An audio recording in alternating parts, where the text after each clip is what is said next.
Assalamualaikum warahmatullahi wabarakatuh. Perkenalkan, nama saya Intan Ali, NIM 23251018P. Program studi S1 Kebidanan Ahli Jenjang, kelas 7A. Mata kuliah Pendidikan Budaya Anti Korupsi dengan dosen pengampu Dr. Hendra Sudrajat SHMH. Pada hari Kamis, tanggal 7 November tahun 2024, saya akan menjelaskan pencegahan dan pemberantasan korupsi menurut teori konstitusi Nusantara. Teori konstitusi Nusantara sebagai suatu teori baru yang ditemukan dari hasil riset pada tahun 2016 di Malang, Jawa Timur oleh Dr. Hendra Sudrajat SHMH. Sebagai peraih rekor muri Doktor Hukum Tata Negara termuda di Indonesia dengan lulus Komlot tahun 2011 dan saat ini menjabat sebagai Direktur Dumantara Riset Institute dan Wakil Rektor 1 Universitas Kadar Bangsa.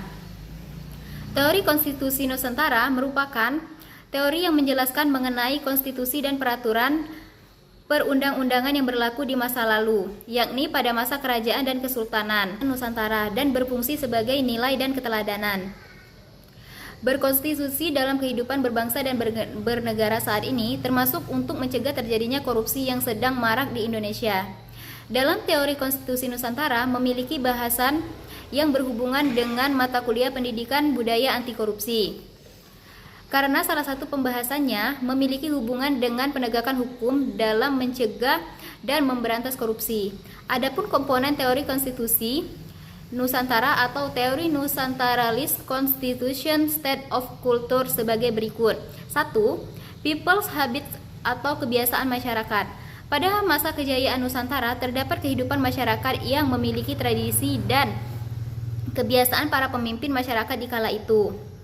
Kebiasaan para pemimpin dan tokoh masyarakat sebagai suatu cerminan keteladanan dalam bermasyarakat.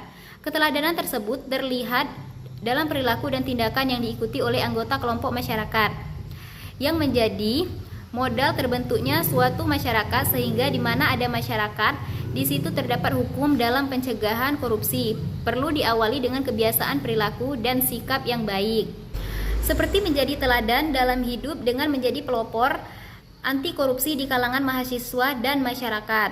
2. Living law atau hukum yang hidup.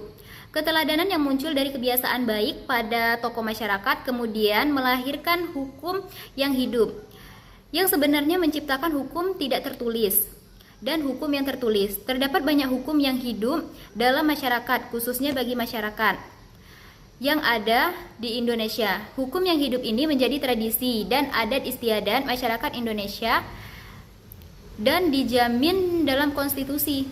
Budaya malu untuk mengambil yang bukan hak miliknya. Sesungguhnya bagian pendidikan anti korupsi yang memiliki daya tangkal yang efektif. 3. Power of King atau kekuatan pemimpin. Dalam sebuah kepemimpinan dibutuhkan suatu kekuatan pemimpin dalam menggerakkan kepemimpinannya. Sehingga dalam teori konstitusi Nusantara dijelaskan bahwa hukum yang hidup tadi menjadi kekuatan pemimpin untuk menjalankan kepemimpinan pemerintahannya dan berlaku di setiap tingkatan kepemimpinan, baik dari tingkat pusat sampai tingkat daerah. Kekuatan pemimpin menciptakan ketegasan dalam memberantas korupsi di Indonesia. 4. Royal Constitution atau konstitusi negara. Teori konstitusi Nusantara menjelaskan poin penting dari suatu konstitusi adalah materi muatan konstitusi, sehingga konstitusi negara berfungsi untuk mengatur tatanan bernegara, termasuk untuk membatasi, mengawasi kekuasaan untuk tidak korup, mengatur distribusi kekuasaan negara agar tidak terjadi penyalahgunaan wewenang negara. Konstitusi negara terdiri dari konstitusi tertulis dan tidak tertulis, dapat bekerja maksimal untuk mencegah dan memberantas korupsi di Indonesia. 5. Archipelago teritori atau kewilayahan Nusantara atau kedaulatan negara. Teori konstitusi Nusantara memberikan penjelasan bahwa kedudukan kewilayahan Nusantara sangat penting. Penjelasan kewilayahan Nusantara sama artinya dengan kedudukan kedaulatan negara. Hal ini memberikan pemahaman secara umum bahwa negara terbentuk dari sebuah wilayah dan kedaulatan masing-masing. Negara di samping berasal dari rakyat dan pemerintah, sehingga kewilayahan posisi keilmuannya penting untuk memperkuat posisi negara. Menurut Dr. Hendra Sudrajat SHMH, penguatan masing-masing kewilayahan dalam mencegah dan memberantas korupsi perlu dilakukan yang dimulai dari keluarga masing-masing, kedaulatan hukum negara yang bebas dari tindak pidana korupsi.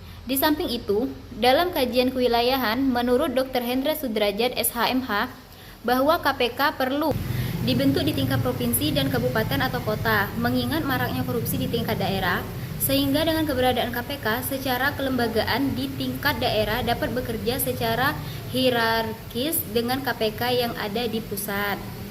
6. Kingdom struktur atau struktur negara.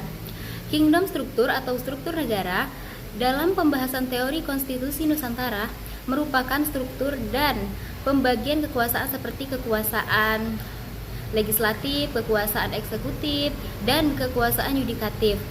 Struktur negara ini bekerja untuk memaksimalkan organ-organ negara dalam menjalankan kekuasaan. Pemerintahan negara, menurut Dr. Hendra Sudrajat SHMH, negara memiliki suatu komisi negara sebagai cabang kekuasaan negara, seperti Komisi Pemberantasan Korupsi yang berwenang memberantas korupsi di Indonesia. 7. Konsensus legality atau legalitas konsensus.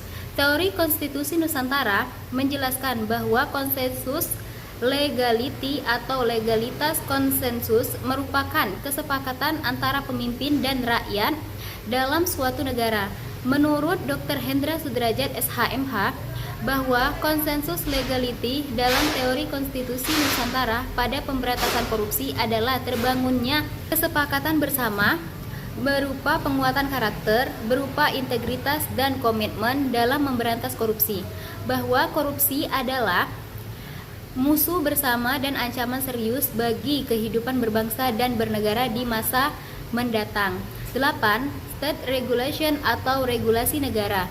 Regulasi negara dalam teori konstitusi Nusantara yang terdiri dari Undang-Undang Dasar Negara Kesatuan Republik Indonesia tahun 1945 dan undang-undang lainnya, serta peraturan lain yang berada di bawahnya. Sehingga sebagai bagian dari kategori state regulation, dalam kajian teori konstitusi Nusantara terdapat peraturan perundang-undangan yang berhubungan dengan pemberantasan korupsi, yakni Undang-Undang Republik Indonesia tentang Pengadilan Tindak Pidana Korupsi dan Undang-Undang Republik Indonesia yang mengatur tentang Komisi Pemberantasan Korupsi. Kedepan, menurut Dr. Hendra Sudrajat SHMH, dalam aspek state regulation atau regulasi negara, diperlukan peraturan daerah tentang pencegahan dan pemberantasan korupsi yang berlaku di masing-masing wilayah provinsi dan kabupaten atau kota di Indonesia. 9. Value transformation atau transformasi nilai. Dr. Hendra Sudrajat SHMH sebagai penemu teori konstitusi Nusantara selalu mengatakan bahwa Indonesia today and tomorrow is the really of the archipelago in the past, yang artinya Indonesia hari ini dan esok adalah kenyataan Nusantara di masa lalu. Sehingga komponen terakhir teori konstitusi Nusantara menjelaskan value transformation atau transformasi nilai konstitusi Nusantara di masa lampau yang dapat dijadikan sebagai keteladanan dalam pencegahan dan pemberantasan korupsi di Indonesia. Undang-Undang Simbur Cahaya era Kerajaan Palembang yang ditulis oleh Ratu Sinuhun menurut Dr. Hendra Sudrajat SHMH membawa sebutkan adanya perlindungan HAM di dalamnya yang secara tidak langsung melindungi hak milik orang lain dari perbuatan korupsi. Demikian penjelasan dan pembahasan teori konstitusi Nusantara sebagai tugas mata kuliah pendidikan budaya anti korupsi. Salam 25 Nusantara menuju Nusantara unggul. Terima kasih. Baiklah, mungkin itu saja yang bisa saya sampaikan. Wassalamualaikum warahmatullahi wabarakatuh.